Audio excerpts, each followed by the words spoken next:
बांग्लादेश के इस वक्त किस्मत के सितारे उल्टी दशा के अंदर घूम रहे हैं और पड़ोसी मुल्क भारत भी बड़े से बड़ा हथौड़ा जो है बांग्लादेश के सर पर मारता हुआ दिखाई दे रहा है। रूस और ऑस्ट्रेलिया से बांग्लादेश के लिए बहुत ही बुरी खबर आई है।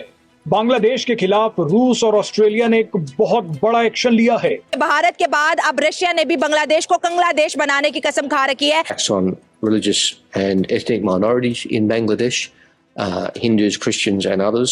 रूस ने तो कंगाल हो रहे बांग्लादेश के हाथ काट दिए, तो वहीं ऑस्ट्रेलिया ने बांग्लादेश की टांगे तोड़ दी हैं। अब रूस और बांग्लादेश के बीच ठीक यही हुआ है। रूस ने बांग्लादेश को दिए गए अरबों रुपए के लोन पर तुरंत इंटरेस्ट चुकाने के लिए कहा है। ये इंटरेस्ट छोटा मोटा नहीं है, बल्कि $630 मिलियन का है। और इसी वजह से रशिया ने बांग्लादेश से अपना जो लोन था वो वापस मांगा है। के साथ साथ कहते हैं ना, कर्ज भी और सूद समेत 6,700 करोड़ का जो इंटरेस्ट है रशिया ने वो भी बांग्लादेश से। क्या नहीं किया इंडिया ने बांग्लादेश के लिए। बिजली बांग्लादेश में सारी इंडिया से आती थी। $80 करोड़ का इनका बिल बना हुआ है इंडिया की तरफ।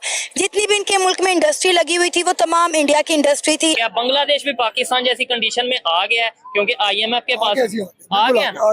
बिल्कुल आ गया वो। और हमारी तरक्की तभी होगी जब हम एक होंगे। ठीक है, हम देखिए मुसलमानों को हर जगह पे दबाया जा रहा है। अब ये मुझे तो लगता है इनको मरने के लिए कोना भी नहीं मिलना। मरने के लिए नहीं, बांग्लादेश अब बिल्कुल कंगलादेश बनने वाला है। शुरुआत रूस और एक छोटे से उदाहरण से करते हैं।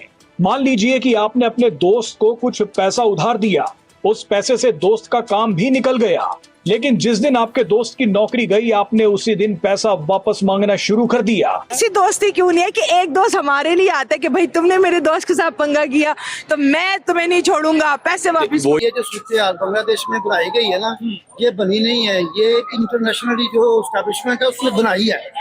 क्योंकि कोई भी इंटरनेशनल एस्टैब्लिशमेंट जो है वो ये नहीं चाहती कि कोई भी मुस्लिम मुल्क जो है अपने पांव पे खड़ा हो जाए। क्या बांग्लादेश इंडिया जैसी बड़ी इकोनॉमी का प्रेशर बर्दाश्त कर पाए? क्योंकि अब रशिया भी कह रहा है मेरा लोन वापस करो।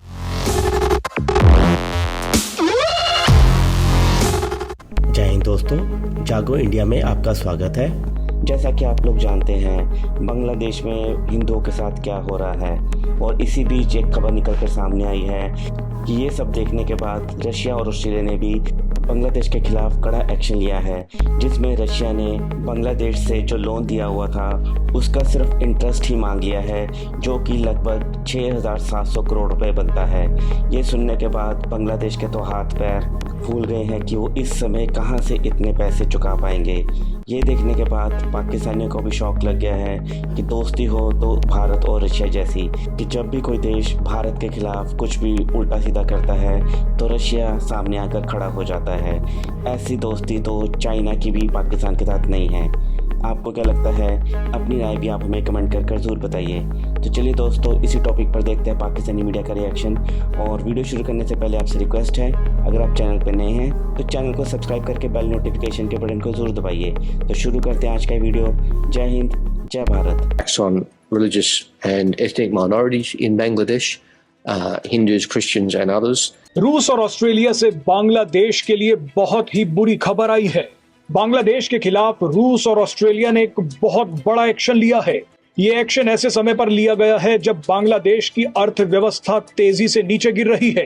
रूस ने तो कंगाल हो रहे बांग्लादेश के हाथ काट दिए, तो वहीं ऑस्ट्रेलिया ने बांग्लादेश की टांगे तोड़ दी हैं। शुरुआत रूस और एक छोटे से उदाहरण से करते हैं।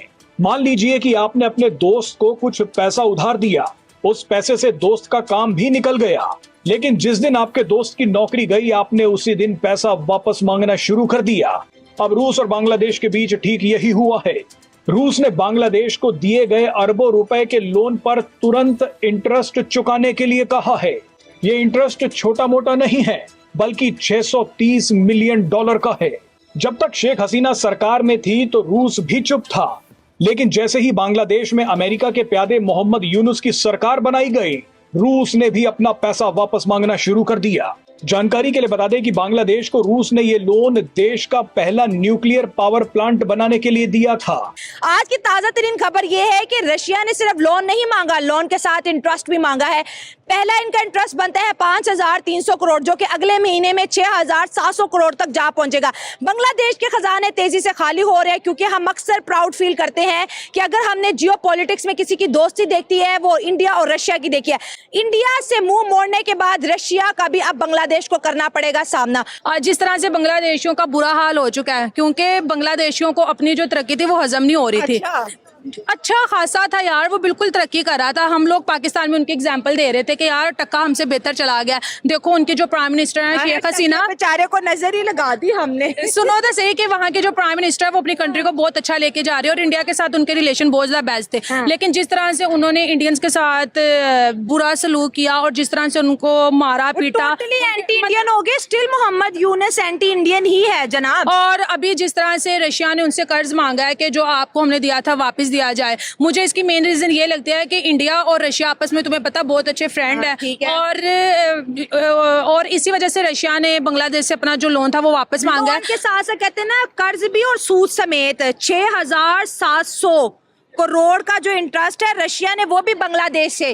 बांग्लादेश तो ऑलरेडी उसके खजाने खाली हो रहे हैं, बांग्लादेश पे ऑलरेडी इतना ज्यादा प्रेशर है। इंडिया ने अपनी ट्रेड वैसे बहुत ज्यादा डिले कर दिया, बॉर्डर के ऊपर बहुत से ट्रक वैसे रोक दिया। 16 कमोडिटी, कल का हमारा शो था, ऑलरेडी बैन हो गया है। मेडिकल वीजा की प्रोसेसिंग भी स्लो हो गया।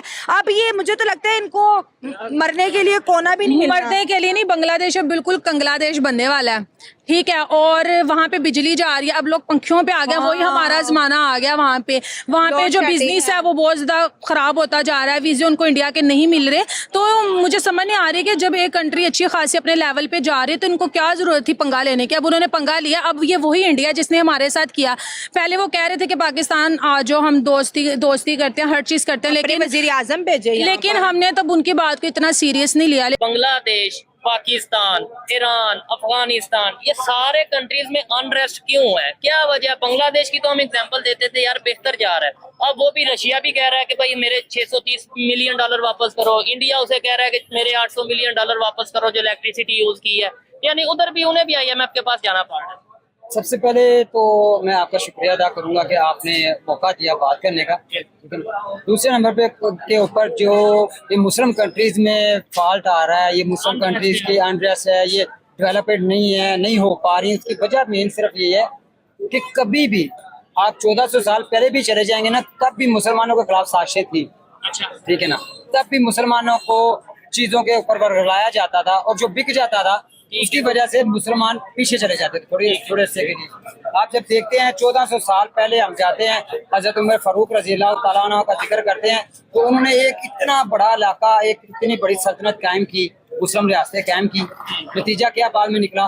जो बाद में आने वाले लोग थे, उसमें शिमर का मैं जिक्र करूंगा, उसने मैं की बात की। जब उसने मैं की बात की तो मुसलमानों की बर्बादी, तबाही शुरू हो। यानी कि यूनिटी नहीं है, आप ये कहना चाह रहे हैं। अच्छा, और दूसरा आपने ये क्या साजिश करते हैं, कौन लोग साजिश करते हैं? यानी ये बांग्लादेश के खिलाफ किसने साजिश कर दी कि अचानक बेहतर स्टेबिलिटी की तरफ जा रहा था, आज वो समझ ले बांग्लादेश से कंग्लादेश या रोड पे आ गया ऑलमोस्ट।